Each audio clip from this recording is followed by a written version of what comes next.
Assalamualaikum, salam sejahtera dan selamat pagi.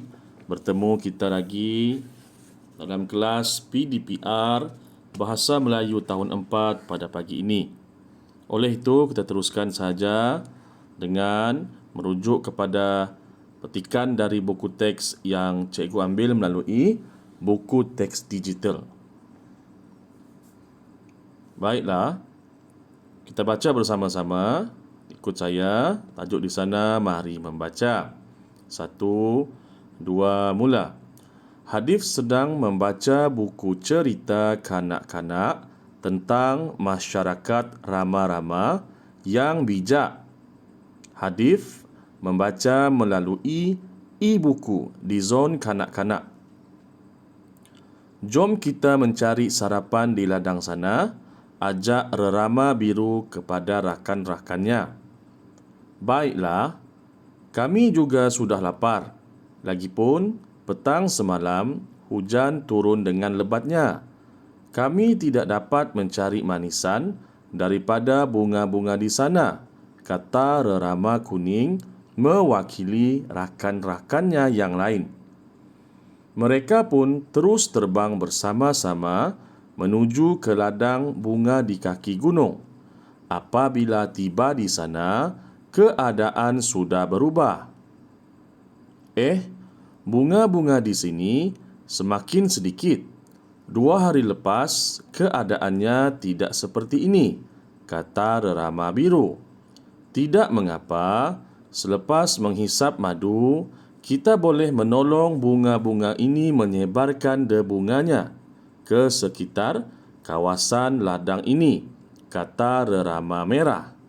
Baiklah, mari kita mulakannya bersama-sama, ajak Rerama Biru. Mereka pun sibuk terbang ke merata-rata tempat di kawasan ladang tersebut. Beberapa minggu kemudian, ladang tersebut mulai cantik dan berwarna-warni dengan pelbagai jenis bunga. Bekalan manisan untuk mereka pun bertambah. Baiklah, cerita ini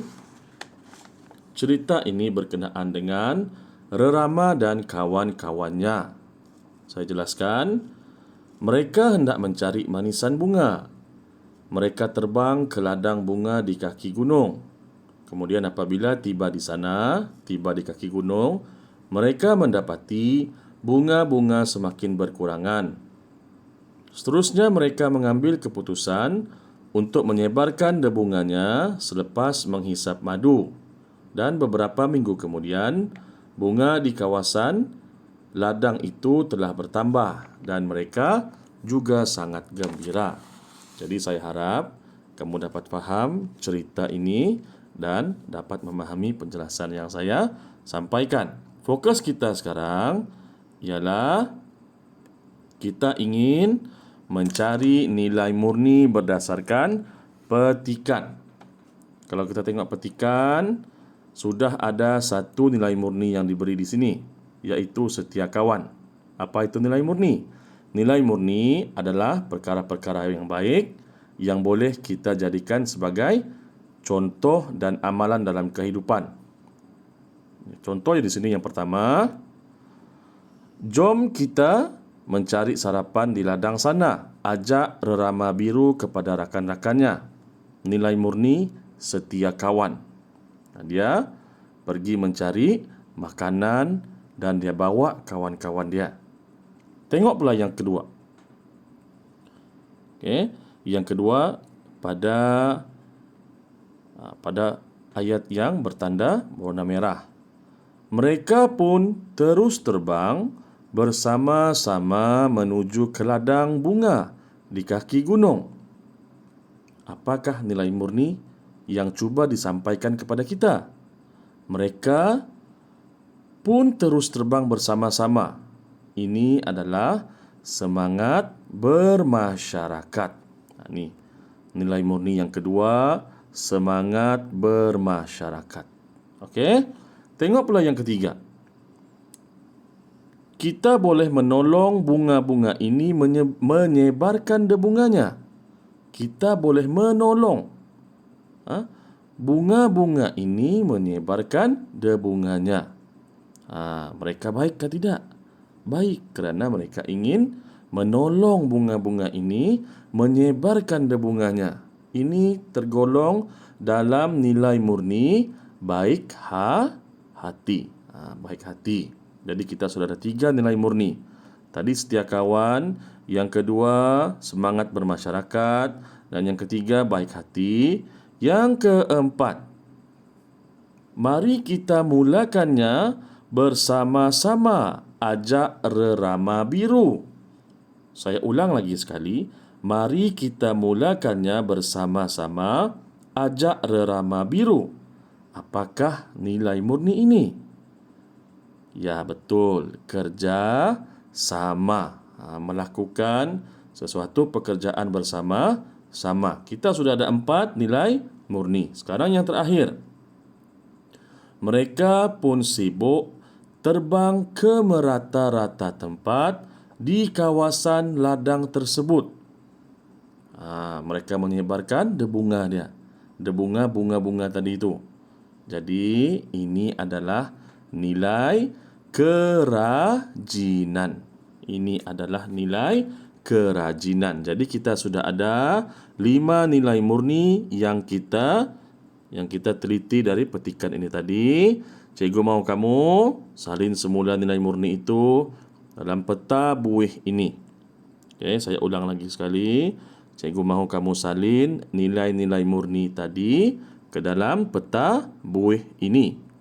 Seterusnya, soalan kefahaman, di mana kamu dikehendaki untuk menjawab soalan dengan ayat yang lengkap.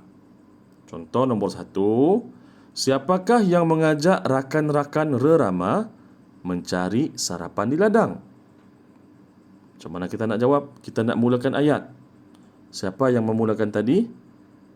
Rerama yang mengajak rakan-rakan mencari sarapan di ladang. Okey. Rujuk kembali pada petikan teks ini. Nanti saya akan bagi dalam grup WhatsApp ini untuk kamu selidik, untuk kamu baca sendiri untuk mencari jawapan itu. Okey, kita pergi soalan yang kedua. Apakah yang menyebabkan rerama kuning dan rakan-rakannya tidak dapat mencari manisan? Kita mulakan ayat ataupun jawapan. Rerama kuning dan rakan-rakannya tidak dapat mencari manisan kerana... Sila cari jawapan kamu. Kemudian, yang ketiga, nyatakan keadaan bunga-bunga di kaki gunung setelah rerama tiba di sana. Kita mulakan macam mana ayat tu? Ya. Keadaan bunga-bunga di kaki gunung setelah rerama tiba di sana. Sila cari jawapan dalam petikan tadi. Okey, sekarang soalan yang keempat. Soalan yang keempat saya sudah ajar sebelum ini, sewaktu kamu berada di tahun 3. Pada pendapat kamu, kalau dapat soalan ini, mulakan jawapan kamu dengan pada pendapat saya. Saya ulang lagi sekali. Pada pendapat saya, sebab dia tanya kamu. Pada pendapat kamu, adakah semangat kerjasama ini sangat penting? Jadi kamu jawab, pada pendapat saya, nyatakan jawapan kamu. Sama ada kamu rasa semangat kerjasama ini penting ataupun tidak, terpulang kepada jawapan kamu sendiri. Okey, jadi cikgu harap 2 latihan ini kamu dapat lakukan. Sekiranya ada apa-apa soalan, kamu boleh terus berhubung dengan cikgu. Terus hubungi cikgu pada talian WhatsApp cikgu. Itu sahaja untuk hari ini. Sekian dan terima kasih.